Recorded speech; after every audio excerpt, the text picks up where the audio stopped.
The Lord be with you. And with your spirit. A reading from the Holy Gospel according to John. Glory to you, O Lord. Jesus said to Nicodemus, God so loved the world that he gave his only begotten Son, that whoever believes in him should not perish, but have eternal life. For God sent the Son into the world, not to condemn the world, but that the world might be saved through him. He who believes in him is not condemned. He who does not believe is condemned already, because he has not believed in the name of the only begotten Son of God.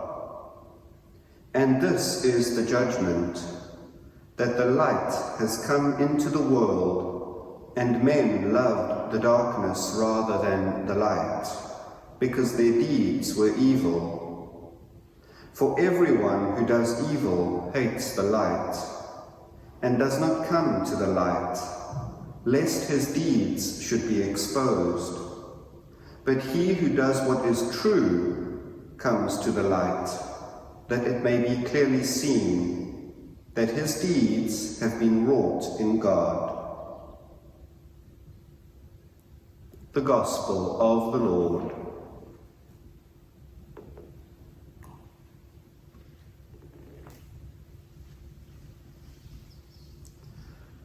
John 3:16, one of the most famous passages in the Gospel, one of the most readily and easily quoted, one of the most easily remembered.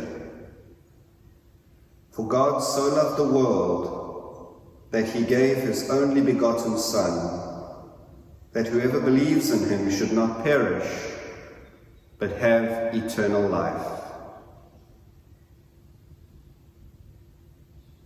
Martin Luther referred to this text as the heart of the Gospels, the seminal truth, the great truth, the underlying truth of what the Gospels preach.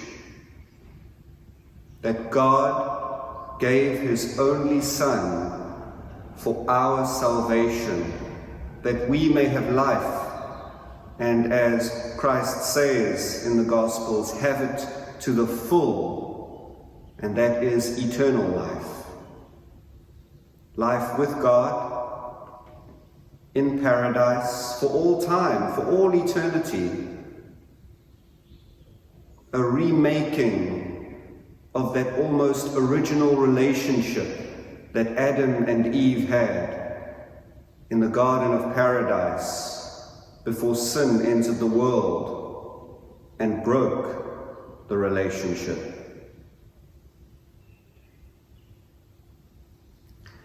There are several truths in this gospel, several deep truths that we should take notice of for our lives and for our faith.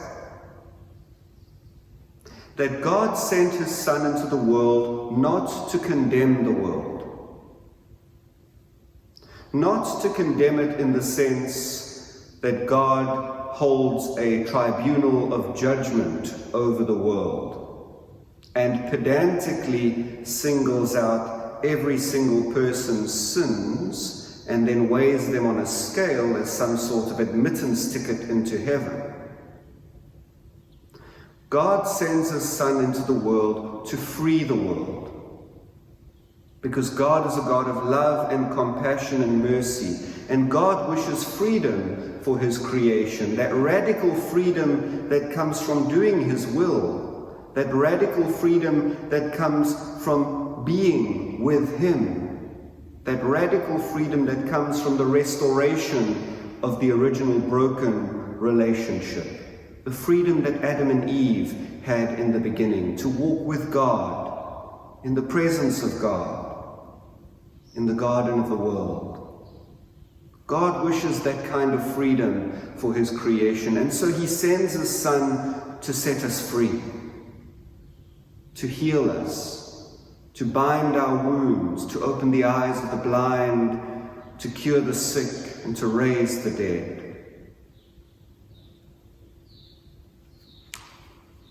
That we are promised eternal life. Eternal life.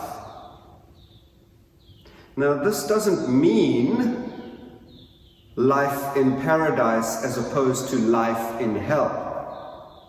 This means an eternity with God, and always being with God, past the final end of times, past the final condemnation of evil, past the casting of the dragon and his servants into the eternal lake of fire as Revelation gives us.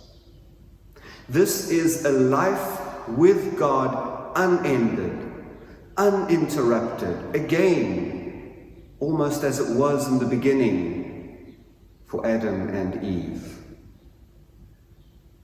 Eternal joy, eternal bliss, where, as Revelation tells us once more, every tear will be wiped away. There will be no more pain, no more sorrow, for the former things are passed away. We are promised that, and the resurrection of Christ guarantees that promise, solidifies that promise.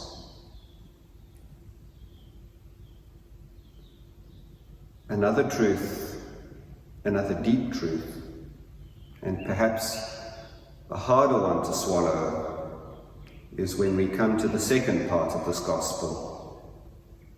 And men loved the darkness rather than the light, because their deeds were evil.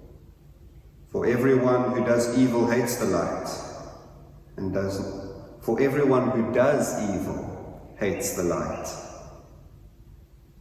and does not come to the light. We are in a great struggle, in a great battle, and this battle doesn't have visible enemies like we did in the First or the Second World War, where we could point to the Kaiser, we could point to Hitler, and we could say, there is the enemy.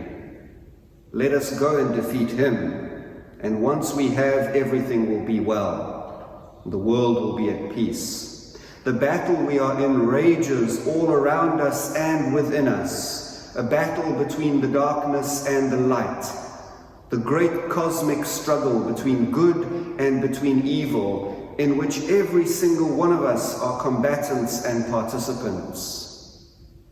Every day of our lives, we choose either to do good or to do evil, to live in the light or to stay in the darkness. Every day of our lives we engage in small pitch battles for good or evil. Some we win, some we lose. But the reality that the gospel brings home to us in this final deep truth that I'm going to be talking about, that I am talking about, is that we are engaged in the great struggle of our lives between light and dark, between good and evil, in the choices that we make every day. Personal choices and social ones. And so, my dear brothers and sisters, I encourage us to take some time today, some quiet time, some peaceful time by ourselves, especially if we are in family homes. Let's take this gospel ourselves today, separate from everyone else, and read it and reread it in quiet and in stillness. Let us meditate on these deep truths that the gospel contains and their meaning for our lives, for our personal lives. I am not condemned. I am loved. God does not want to imprison me in shackles. He wants to set me free. He wants me to be with him.